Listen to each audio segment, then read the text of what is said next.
So today I wanted to talk about learning and the evolution of becoming who we are and never stopping the learning process. As babies, we're constantly learning. That's all we're doing. We have nothing to compare it to, right? We come into this world as a blank slate, a beautiful, open mind to be taught and filled with knowledge of our surroundings and our environment, our parents, our teachers, our coaches, and all the other people that come into our lives. We continue learning about ourselves and learning about the world throughout grade school, playing different sports, traveling around the country or to different countries, constantly learning about ourselves all the way through high school. And then we go to college, we learn about ourselves socially. That's probably a very concentrated time where we learn about each other and ourselves, because we're out on our own for the first time, a lot of us. Those people that don't go to college are out in the world for the first time by themselves, whether they're home with their parents or they're getting a job and living by themselves. That age, 18, 19 through 22, 23 years old, most people do a lot of their learning about themselves during that concentrated period. And then what happens, right? We get our degree and that defines who we are, right? I have an accounting and a finance degree. That's who I am. I'm an accountant. I'm a financial analyst. And then you get a job and you do the same thing over and over and over each and every day. And you forget that there's a lot more to be learned in this life. There's a lot more to be learned about ourselves. But we stop because we don't have enough time to do anything else but our job. And then we have families. And of course, our children and our wives and our spouses and significant others teach us, and we learn about those relationships and about ourselves in those capacities as well. However, we really never learn to grow and evolve continuously as a person. I feel like we just take our paradigm that we were given, that we were taught through our earlier stages in life, and apply that to our everyday life. We usually take that paradigm and apply it to our children as well. So our children start to adopt the same principles that our ancestors and our parents taught us. Perpetuating whatever lifestyle we lived, and our ancestors lived, and our parents lived. So, the people that really perform, the high achievers of the world, they're constantly working on themselves. They're constantly investing time, money, and effort into themselves, whether it's workshops that help to evolve their minds, understanding their relationships, all their environments, the food they eat, every environment that they're in, they want to maximize the time that they're in that environment. And what I mean by environment is that, everything's an environment, right? Where you work is an environment. What does that environment look like? Is it negative? Are there people that don't like their job? Are they happy to be there? Is the conversations productive, or is it just conversations of, I need this paperwork by Monday so we can turn this paperwork in for our deadline? And is it just based on, the day-to-day work that you must have at your job? Your environment at home. What does your environment at home look like? Your environment with food. What does your food environment look like? Are you eating just to get something in your body because you're so busy working, you're so busy traveling that you don't have time to physically think about and eat the foods that you really need? Are you nourishing your body as far as physically? Are you getting exercise? Are you getting sleep? All these are environments that we need to take accountability for in our lives. And to do that, we need to learn about it. A lot of these things are not taught throughout school, throughout our childhood. If you're fortunate enough to have parents or coaches or mentors or somebody, grandparents that, were spiritually inclined and maybe progressive at that stage in their lives, where that they could give you that paradigm that you needed to always be learning about yourself and your environments, then you know what? That is exactly what I'm talking about here, because now is the time to change the paradigm and shift the legacy for you and your family. It can be done at any age. Honestly, it can. It can be done when you're right out of college. It can be done when you have kids. It can be done when you're a little older in life, when you have grandkids. You have to lead by example. And to do that, you need to make positive changes towards that direction. There's an old saying that goes, little by little, a little becomes a lot. And it's so true, because it's not something you have to totally change right now. Like if you wanted a diet, you're going to go drink smoothies all day for the next 6-7 days. That's not going to work. You have to transition into your changes slowly. If you want to, get out of your 9-to-5 desk job that is unfulfilling to you, but it's also paying the bills to fuel maybe a passion you have to strategically plan that. So that's little by little. A little becomes a lot. Get into the field that you want to get into. If it's public speaking, if it's self-development, if it's painting, if it's horseback riding, if it's teaching, get into that field, in that industry, in some capacity on the side. Most things can be done on the side, on the weekends, little by little, until you get exposure to that industry. And once you put some energy into that, energy's going to come back around and give something back to you. So you need to start. And I know it might seem difficult or excuse me, tough at times, especially if you have a family or if you have other obligations. But that's what I'm talking about, by a little at a time. Baby steps. And that truly, exponentially will give you the experience, or at least you can figure out if you want to pursue that area or not. And that's what I mean by learning, right? You need to invest your time, invest your money into these things continuously. Even if you love your job, right? How could you maximize all the environments in your life? You're going to have to invest your time and energy into achieving in all of these areas, right? If you just stop learning and stop achieving, then you're just going to be going through life, pretty much on autopilot.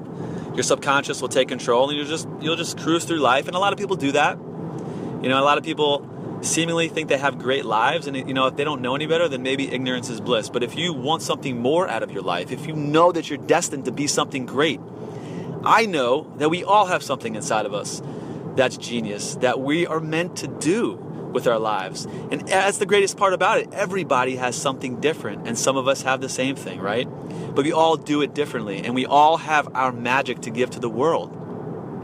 And you have to invest time and effort and money and energy into ourselves in order to find that. We're not going to be sitting here for wishing we could do this, wishing we can do that. That's never going to amount to anything, right? We have to put our intentions into the world and then act on it. Put our intentions into the world and then act on it. Expect what you want and act, and you will get it. It might not be the first time, it might not be the second time. You might fall down. You will fall down. You will have a lot of different barriers in your way. But that's part of it. It's those that persist succeed. It really is. You have to continue to grind, right? How much do you want it? What is your why? Do you even know what your why is? Have you thought about that? Here's a good exercise I like to do with everybody.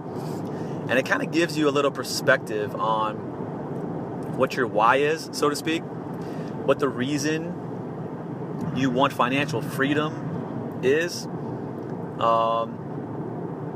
I break things down into 4 categories of our lives. These 4 categories for me, and for everyone really, and there's a lot of subcategories underneath them, they are health, wealth, love, and happiness. These are environments in our life, right? So our health, it's not just what we eat, it's not just the food, but it's a mental health, physical health, all the different healths in our lives. What do we want out of our health? Write 5 things down that you would want out of your health that you don't necessarily have right now. And if you have that right now, then great. You can write those down as well. Like if you already have a 6-pack, then you know what? Say, I want to maintain that 6-pack. If you want to lose weight, why do you want to lose weight? Do you want more energy? Do you want to be able to run around with your children, your grandchildren? Really dig deep and find the reason out. You just lose weight because society tells us we should lose weight and look skinny. That's not the answer I'm looking for. You need to dig deep and figure out why. Are you unhappy because you don't like the way you feel? Because society is putting pressure on us to look a certain way? You know what? Okay. If you're unhappy because of that, then I can understand losing weight. If it makes you feel better, I totally agree with that. But really dig deep.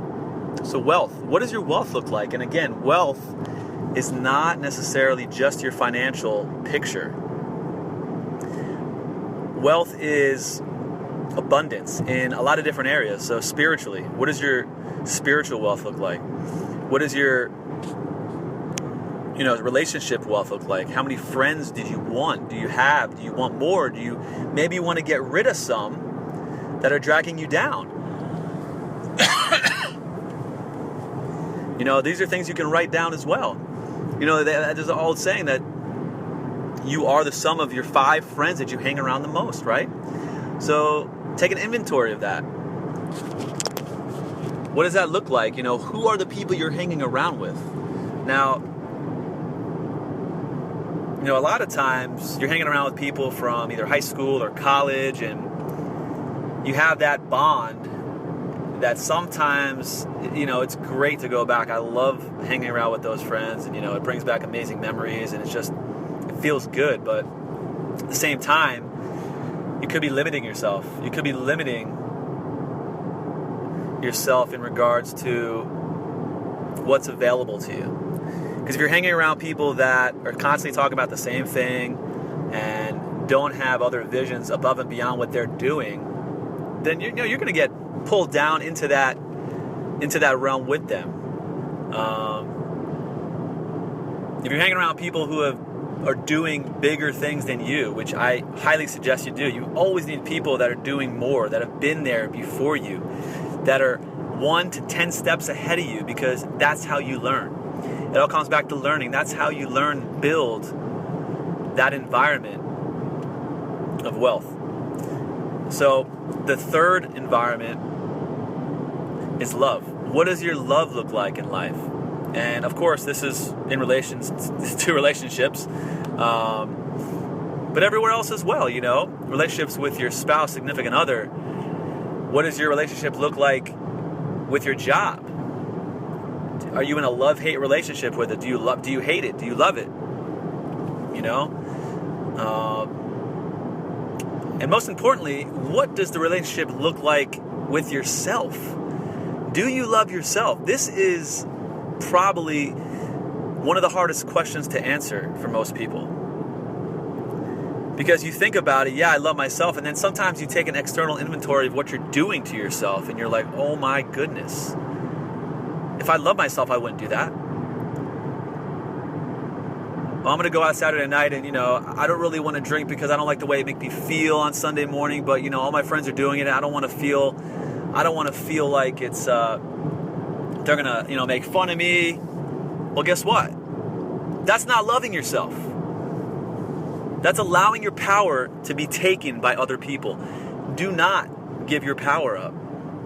It's your power. If they're not going to appreciate you for you, then you need to rethink about who you're hanging out with. Anyway, so that's self-love. There's a lot of things that we do to kind of get down on ourselves and are really not nourishing to our body. And it's some things that are so subconscious that we don't realize. Like that, for instance. Going to a job every day that is just unfulfilling and something you feel like you're not going anywhere. That is not loving yourself. With the caveat, of course, I understand that we have responsibilities, and I'm not saying just to leave that cold turkey, but put a plan in place. Put a plan of love in place for your life. You deserve it. This is one life we get. Jake Ducey always talks about tomorrow is not promised to anybody, right?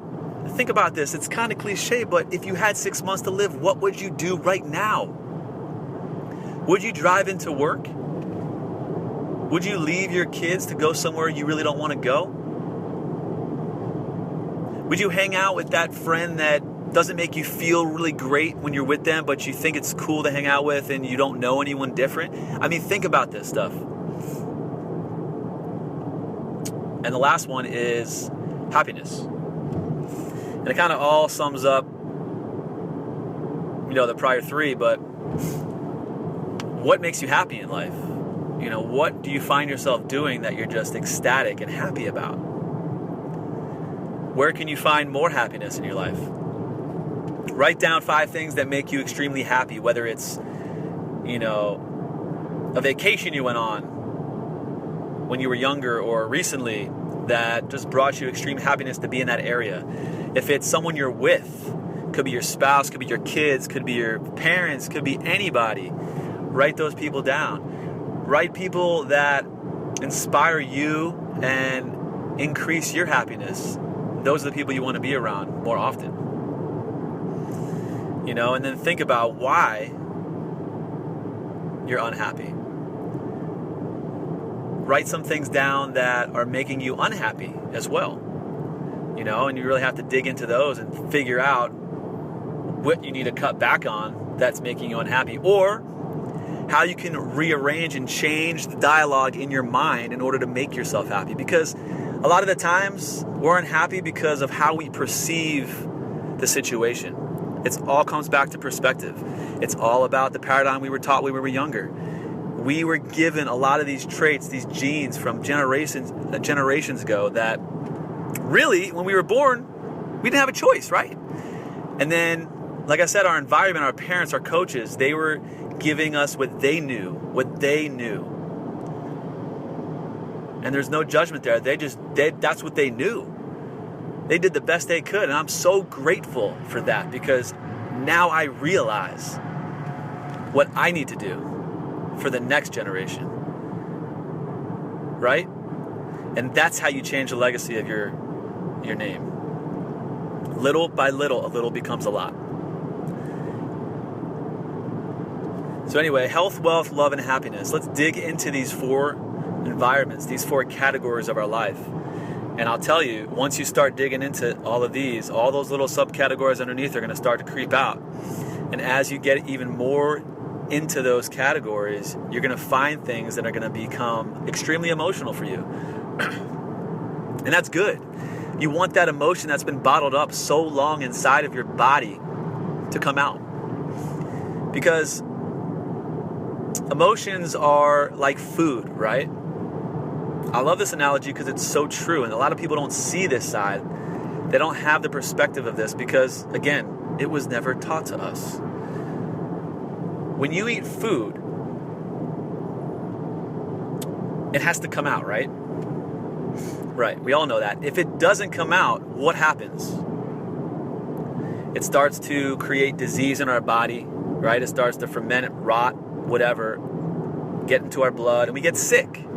If we're not able to excrete our food, we're going to get sick. That's a medical fact.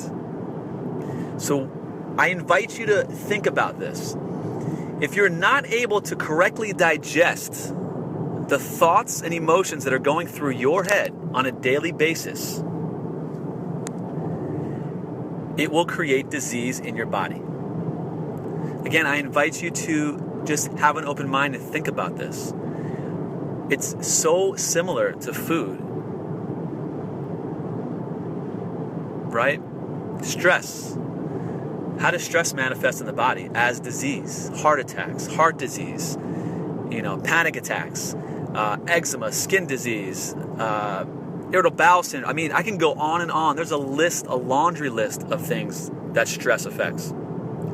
Stress is just the processing of our thoughts and emotions. It's really not a hard concept to understand. However, to change the dialogue in your mind is something that needs to be practiced. It needs to be put into play every day. You need to be listening to CDs and tapes and people who know what they're talking about on this topic. And it has to become a part of your subconscious. It has to rewire the paradigm that has been your life into a new one, because your brain is smart. It will do it fast. If you listen and learn and practice these techniques on a daily basis, it could happen within a year. And I'm talking about you need to be consistent. And once you start being consistent, it becomes second nature and you want more because you start to feel good and things start to happen in your life because your energy is positively shifted. And as you project your new energy vibration into the world, you receive a new energy vibration from people that you never thought would ever be coming to you. And that's the beautiful thing about, changing your paradigm. Your whole world changes. And you don't have to take it from me. I mean, I've seen massive changes in the last few years. And I still have a long way to go. I'm learning every single day. But that's why I want to talk to you about this journey, because I feel like I have so much to share because you guys are going through the same thing I am. I'm a dad. I have 2 kids, beautiful wife, amazing family. But you know what? I was unfulfilled in my desk job every day. I stayed positive and, I did my best to step up, but then I thought about it. What is it doing for me? What is the worst thing that could happen if I transition into a new career, into a new paradigm, into a new life? And this one of the hardest questions is, what is the best thing that could happen? That's where we sometimes are scared to think about. Am I worthy of a miracle? Am I worthy of such greatness? But how can I make as much money as I am by myself or doing something different? People do it all the time. People do it every day. It's all about perspective. You are worth it. We're all so worth it. We're so much more than sitting around all day doing things for other people. And there are a place for that. People, are meant to do that type of thing. And those people I'm not talking to right now. Because those people will never hear my voice, which is perfectly okay. You are meant for greater things. You are meant to be a light in this world. You're not meant to be dark all day inside a desk or a house, sitting there, slowly dying inside. You are meant for greatness. Change your perspective. Change your paradigm. Change your legacy. And it will change your life. I love you guys. I'm so grateful for you listening. And I'll be back shortly.